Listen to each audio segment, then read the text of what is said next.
Yoga day అయింది కదా! So, మన టీడీపీ చంద్రబాబు గారు అండ్ పవన్ కళ్యాణ్ గారు ఒక కార్యక్రమం కండక్ట్ చేశారు. ఆర్‌కే బీచ్ దగ్గర. సో, ఏంటంటే అది గిన్నిస్ వరల్డ్ రికార్డ్‌లోకి ఎక్కింది. ఎందుకంటే దాంట్లో ఎక్కువ మంది పార్టిసిపేట్ చేశారు.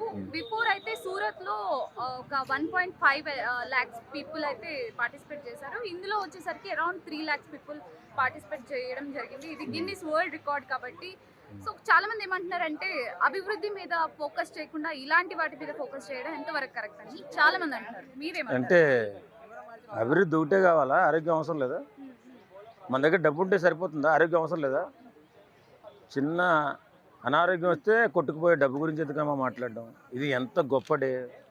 యోగా డే అనేది ప్రపంచ దేశాలు మొత్తం పాటించే వేళ.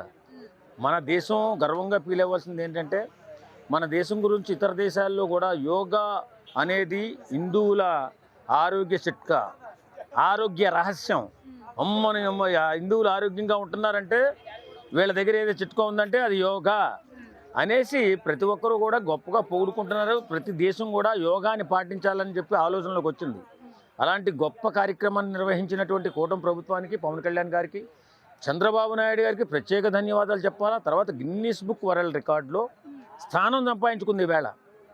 మన దేశంలో ప్రతి ఒక్క రాష్ట్రంలో కూడా యోగా డే పాటించారు. యోగా ఆంధ్రాకి మంచి పేరు వచ్చింది, తెలుగు వారికి మంచి పేరు వచ్చింది. ఆ కార్యక్రమంలో భాగంగా మన తెలంగాణ మంత్రులు, వీళ్ళు కలెక్టర్లు వాళ్ళు కూడా యోగా డేలో పార్టిసిపేట్ చేసి మంచి పేరు సంపాదించుకున్నారు. కాబట్టి ప్రతి ఒక్కరూ యోగా ప్రతిరోజు యోగా చేస్తే ఆరోగ్యంగా ఉంటారు, ఐశ్వర్యంతో ఉంటారు. సో అభివృద్ధి విషయానికి వస్తే ఏ రకంగా ముందుకెళ్తుంది అనుకుంటున్నారు కూటమి ప్రభుత్వం? అద్భుతమైన ప్రగతి సాధించాలనే ఆలోచనలో ఉంది. ప్రతి అడుగు ఆచితూసి ముందుకేస్తుంది. మనం ఎవరో చెప్పి ఏదో వాళ్ళ దగ్గర మంత్రదండ ఏమి ఉండదు కదమ్మా. ఇప్పుడు ఒక ప్రభుత్వం ఫామ్ చేసిన తర్వాత ఇప్పుడు 1 ఇయర్ అవుతుంది. వాళ్ళ దగ్గర ఓం భీం బుస్ అంటే అయిపోతుంది అభివృద్ధి. అక్కడ ఉన్నటువంటి వనరులు ఎలా సమకూర్చాలి, మన ఫండ్ ఎలా వస్తుంది, మన రెవెన్యూ ఎంత వస్తుంది, ఇదంతా కలిపి ఎంత, దీన్ని ఏ రకంగా మనం సద్వినియోగం చేయాలి, ఎవరికి ఎంత ఇవ్వాలి, ఏ కార్యక్రమానికి ఎంత ఇవ్వాలని చెప్పి ఆలోచన చేసుకుని ఖచ్చితంగా ప్రతి ఒక్కటి కూడా ముందడుగు వేస్తున్నారు.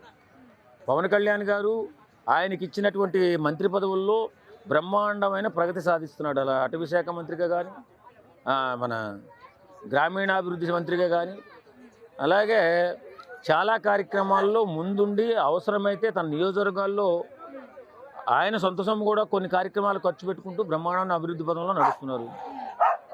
గ్రామీణాభివృద్ధి శాఖని అద్భుతమైన శాఖగా తీర్చిదిద్దుతున్నారు పవన్ కళ్యాణ్ గారు.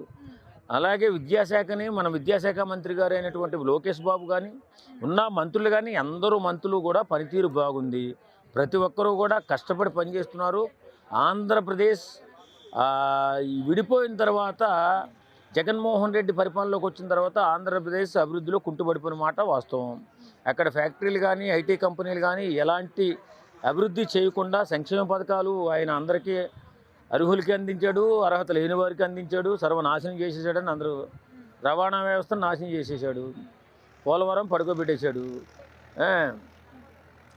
అమరావతిని ఇంకా దాన్ని ఎక్కడుందో కూడా చేయకుండా మూడు రాజధానులు అని చెప్పి బూటకం ఆడి నాటకం చేసి ఏదో రకంగా అధపాతాళంకి వెళ్ళిపోయాడు. కాబట్టి ఇప్పుడు వచ్చిన ప్రభుత్వం ఆచితూసి అడిగేస్తూ ఎక్కడా కూడా చతికిలు పడకుండా ప్రతి ఇచ్చిన హామీని నిలబెట్టుకుంటూ ఈవేళ 3 హామీలు నిలబెట్టుకుంది. ఇచ్చిన 6 హామీలు ఇంకో 3 హామీలు త్వరలో పుటప్ చేయబోతుంది. కాబట్టి కూటమి ప్రభుత్వం చక్కగా, చల్లగా, మెత్తగా, ఎలాంటి అలజడి లేకుండా సాంప్రదాయబద్ధంగా చల్లగా పరిపాలన చేస్తుంది. దాని గురించి ఈ రాజకీయ నాయకులు, ఈ వైఎస్ఆర్సీపీ నాయకులు బెంగ ఉంటుంది తప్ప సామాన్యులకి అందరికీ కూడా బాగానే ఉంది.